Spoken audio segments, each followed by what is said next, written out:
আমি কিন্তু আগের ভিডিওতে আপনাদেরকে জানিয়েছি যারা ধনতেরাসে জিনিসপত্র কিনবেন, সোনা যারা কিনতে পারবেন না তারা অন্য রকম জিনিসও কিনতে পারেন। আজকে আমি এই ভিডিওতে বলবো ধনতেরাসের দিন আপনারা কোন কোন জিনিস কিনবেন না, বা যে জিনিসগুলো কিনলে আমাদের সংসারে কিন্তু দুঃখ দারিদ্র সবসময় নেমে আসবে। তো আমি যেমন আগের ভিডিওগুলোতে বলেছি নুন কিনবেন, বা সোনা কিনতে না পারলে রূপো কিনবেন, সেরকম আপনারা ধনে বীজ কিনতে পারেন। যেমন আমরা জিরে দিই, ধনে বীজ আপনারা কিনতে পারেন। ধনে বীজ কিনলেও বলা হয় যে ধনদেবতাকে আমরা নাকি আহ্বান জানাই। তো ধনে বীজ তার সাথে সাথে আপনারা কিনতে পারেন।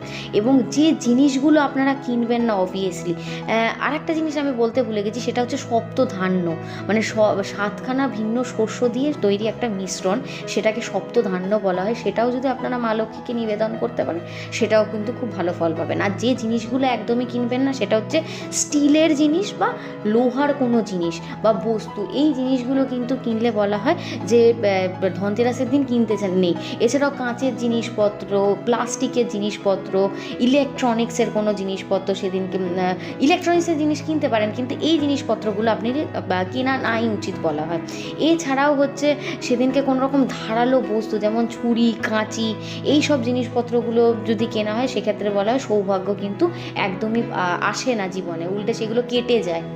এছাড়াও সেদিনকে কিন্তু কাউকে কোনো জিনিস গিফট করবেন না, মানে ধরুন কাউকে আপনি রিস্ট ওয়াচ বা ঘড়ি গিফট করছেন, এক্ষেত্রে বলা হয় নিজের সৌভাগ্য বা নিজের ভালো সময়টা অন্যকে গিফট দেওয়া হয়ে যায়।